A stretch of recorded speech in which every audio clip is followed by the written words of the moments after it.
Project में बनाया है इन्होंने क्या, ट्रिग्नोमेट्रिक पार्ट। अब ट्रिग्नोमेट्रिक पार्ट में उन्होंने बहुत ही अच्छे तरीके से बताया है, क्योंकि क्या होता है कि ट्रिग्नोमेट्रिक के फॉर्मूले जल्दी से बच्चों को याद नहीं होते, तो इन्होंने इसको एक तरीके से प्ले ग्राउंड के तरीके इन्होंने बनाया है और बहुत ही अच्छे से दर्शाया है। अब इसमें कि जैसे कि हम बात करें तो थोड़ा सा कैमरा पास ले आइए। तो जैसे कि इन्होंने ये बहुत ही अच्छे तरीके से मेंशन करा है इसको, जैसे कि हम बोले क्या रेसिप्रोकल आइडेंटिटीज में क्या है कि ये देखिए बात करें कि ऊपर सबसे ऊपर जो इन्होंने लिखा है साइन थीटा। साइन थीटा का जो देखो सबकी आइडेंटिटी क्या होती है, अपोजिट भी होती है। साइन थीटा क्या होता है, 1 अपॉन कॉसेक थीटा। और इसके बाद इन्होंने लिखा है कॉसेक थीटा। कॉसेक थीटा का जस्ट उसका 1 अपॉन साइन थीटा, और सेक थीटा इक्वल टू होता है 1 अपॉन कॉस थीटा, और कॉस थीटा इक्वल टू होता है 1 अपॉन सेक थीटा। इसी प्रकार से इन्होंने टेन थीटा इक्वल टू होता है 1 अपॉन कॉट थीटा, और कॉट थीटा इक्वल टू होता है 1 अपॉन टेन थीटा, जो कि इन्होंने बहुत ही अच्छे तरीके से बताया। और फिर इसके बाद ये इन्होंने बताया है कि जो ट्रिग्नोमेट्री जो होती है, ट्रिग्नोमेट्री जो होती है उसकी जो ट्राई यानी कि 3 साइड से मिलकर बनती है, ठीक है, जिसमें कि एक होता है परपेंडिकुलर, एक होता है बेस, और एक होता है हाइपोटेनस। अब हमको पता है कि इसमें जो टोटल आइडेंटिटीज होती हैं वो दो चार कुछ है होती है। कौन कौन सी, साइन, सेक, कॉट, कॉसेक और कॉट, यानी कि इस तरह मिलाकर के टोटल हो जाती है 6।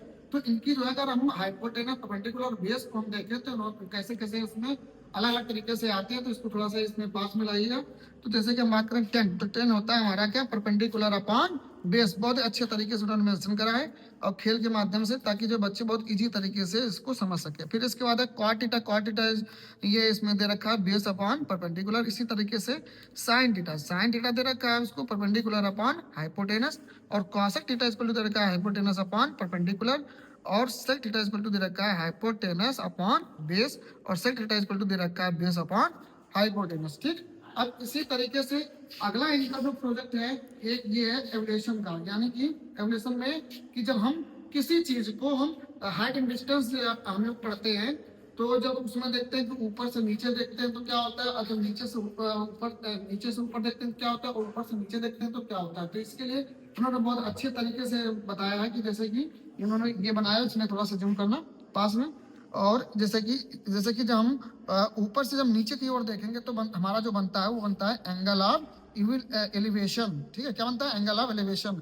और जब हम नीचे से ऊपर की ओर जब हम देख रहे होते हैं तो बनता है क्या हमारा, एंगल ऑफ डिप्रेशन। ठीक, अब इसी तरीके से अब इन्होंने एक और बताया है कि पाइथागोरस थ्योरम क्या होती है। क्यों, क्योंकि जैसे कि हम हाइपोटेनस की वैल्यू हमें पता है, परपेंडिकुलर की वैल्यू पता है, लेकिन हम बात करें अगर उसकी बेस की वैल्यू निकालनी है तो हम कैसे निकालेंगे, उसकी हमें जरूरत पड़ती है किसकी, पाइथागोरस थ्योरम की। तो पाइथागोरस थ्योरम को उन्होंने बहुत ही इजीली तरीके से उन्होंने बताया है कि जैसे कि थोड़ा सा इसको जूम करना, जैसे कि हम बात करें कि ट्रिग्नोमेट्री में कितनी साइड होती है, 3। इन्होंने देखो ग्रीन कलर का ये 3 साइड का ये ट्रायंगल बनाया है, जिसमें कि इसको ये बेस है, ये परपेंडिकुलर होता है, और ये वाली जो साइड होती है ये हाइपोटेनस होती है। अब इन्होंने जो परपेंडिकुलर है यानी कि इसको ए मान लिया, क्या ए को मान लिया, ये ए को मान लिया इन्होंने 3। अच्छा, सबसे पहले तो हम फार्मूला आपको बता दें इसमें, यानी कि क्या होता है कि इन्होंने लिखा है कि परपेंडिकुलर इसको मतलब ए माना है, तो एक तरीके से क्या होता है, ये होता है क्या, B square plus P square equal to H square, यानी कि बेस का स्क्वायर और प्लस परपेंडिकुलर का स्क्वायर इक्वल टू हाइपोटेनस का स्क्वायर। तो इन्होंने इसको ए माना है, एक को बी माना है, एक को सी माना है। Very good.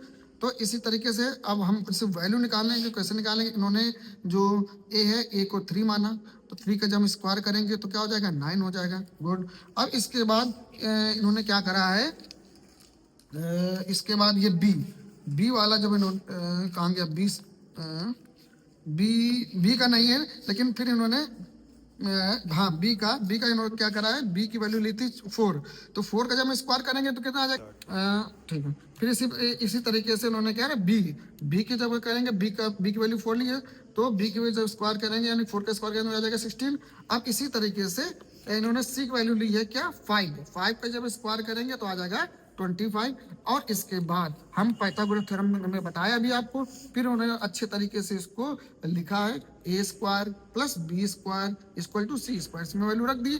तो इन्होंने जब वैल्यू रखी तो आ गई कितनी, 25 यानी कि हमारा जो इसका जो सम आएगा यानी कि आएगा क्या, 25। ठीक, यानी कि अगर हम इसको भी ऐड करेंगे तब भी 25 आ रहा है, और इसको भी जब हम स्क्वायर करेंगे तो भी तब भी 25 आ रहा है। यानी कि हमारा जो बेस और परपेंडिकुलर का जो स्क्वायर का सम होगा वो किसके, हाइपोटेनस के स्क्वायर के इक्वल में होना चाहिए। ठीक है, तभी ये रूल क्या फॉलो करेगा। अब इसके बाद इन्होंने एक ही ये प्रोजेक्शन भी बनाया है बहुत ही अच्छे तरीके से, कि जैसे कि शैडो पड़ती है तो उसका एंगल किस तरीके से बढ़ता है। और ये प्रोजेक्टर है तो ये प्रोजेक्टर के थ्रू ये एंगल भी इसमें शो कर रहा है कि इतना इतने का एंगल प्रोजेक्शन बनना है, इतने का एंगल प्रोजेक्शन बनना है। और फिर इसके बाद उन्होंने ये बताया है कि कितने आइडेंटिटीज होती हैं टोटल। यहाँ से हम शुरू करें तो साइन, कॉस, और ये हमारा हो जाएगा 10। ठीक है, और इसी तरीके से साइन का उल्टा देखो बहुत अच्छे तरीके से, साइन का उल्टा कितना क्या हुआ, कॉसेक हो जाएगा, और कॉस का उल्टा सेक हो जाएगा, और 10 का उल्टा कॉट हो जाएगा। तो इसको जो है बहुत अच्छे तरीके से उसको बताया है। और ये इतना मतलब सुंदर तरीके से इसको बताया है उन्होंने। इनका जो नाम है अनुष्का सिंह। ठीक है, इतना अच्छे तरीके से उन्होंने बताया, और वो बहुत अच्छा लगता है जब बच्चे ऐसा कार्य करके जब दिखाते हैं, तो ये टीचर के लिए एक बहुत बड़ी उपलब्धि होती है कि इस तरीके का वो लोग जो है बना करके दिखा रहे हैं। और एक अच्छा मैसेज भी जाता है, विद्यालय परिवार भी इससे खुश होता है। बहुत बहुत धन्यवाद। और मतलब इतना अच्छे तरीके से उन्होंने बनाया। Thank you.